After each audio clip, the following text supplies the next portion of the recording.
All right, the next question comes from, we've actually got 3 people asking about incentive schemes. We've got, who we got? We've got Shane, Rob and Vicky, and John.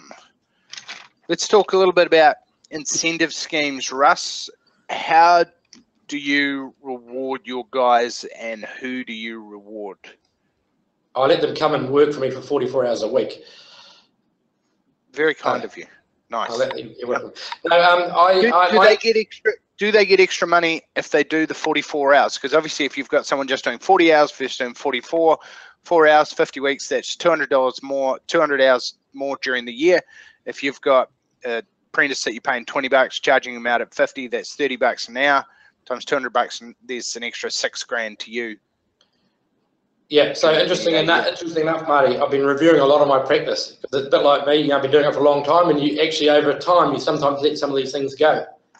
And what I talked about the other day about me losing those couple of jobs was giving myself an uppercut and going back to some of those things. So I have a perfect example of one of my young guys. He's been pretty average. So he now, if he does a full week, he's going to get an extra $50 basically. Cool. Because it's an incentive for him and that.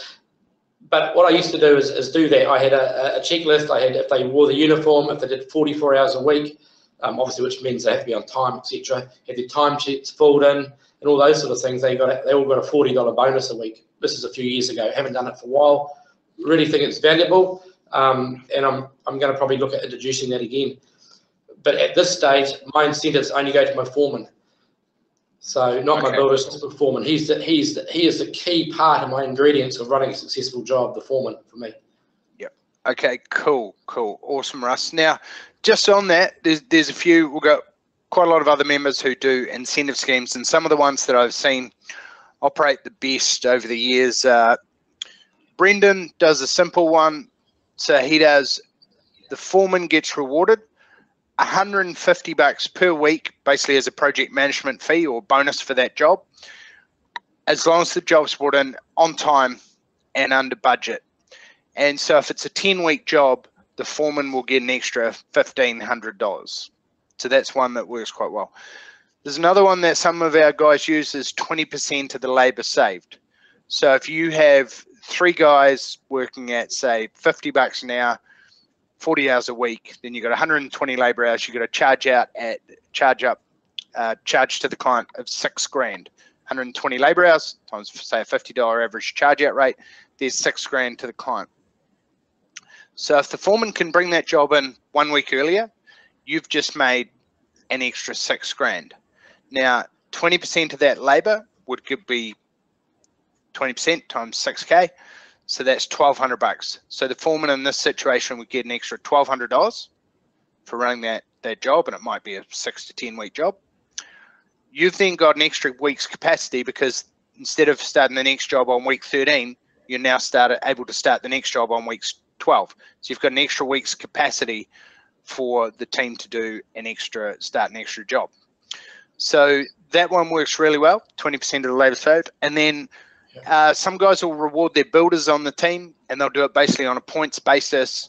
We've got templates on this as well, anywhere from sort of 36 points to 80 points on 5 key things: client reviews, peer reviews, what they would like to work with other builders, quality of work, communication, and timeliness or speed of work.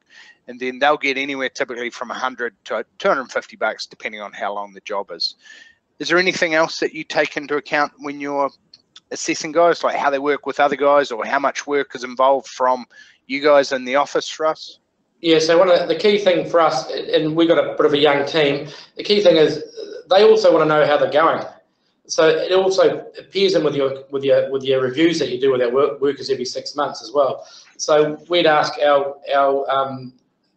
my electrician, my plumber, who've been with me for a long time, we'll ask how our foreman's going with them. So how they organised when they come to site? Are they having to call the plumber 10 times, for visits, or is it last minute stuff? We also ask our rep from ITM, how's our foreman gone? How's he been with his ordering? Is he ringing up every half hour to order stuff? In our office, we'll look at the invoice in the office, as how often he's actually gone and picked up materials as opposed to ordering them. So when we're reviewing their incentives, when we're reviewing them, we're going through a whole lot of different things to assess them.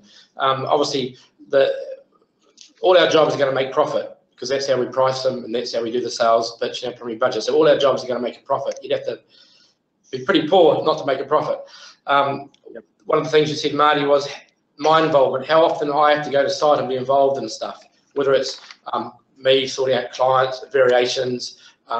I was at a job the other day with one of my good foremen, and I walked around, and because I know the scope of work, and there was a soap niche in there, to do it, in a tiled shower, so the foreman hadn't picked that up as a variation.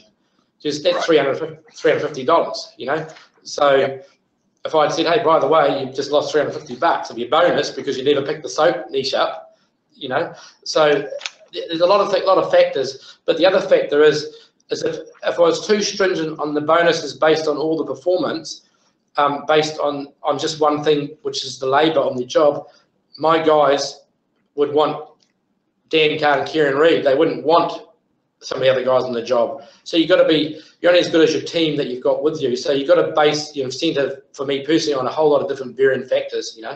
What they factor. Yeah. You don't want Sonny Bill Williams on your job because he'll get red carded, and then there'll only be 3 instead of 4 on your team.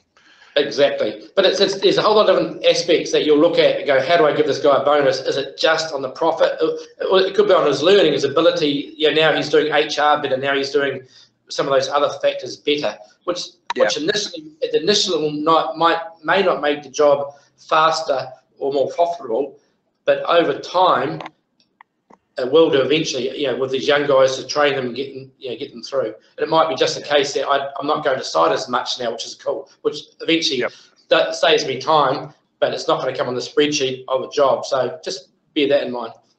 Yep, cool. Vicky and Rob have also put in. With regards to tool allowance, we do have a tool allowance for our guys. I don't know how legit it is, but I put aside $1 for every hour each week, and I have a spreadsheet. I email them every week, and which says how much they have available to spend.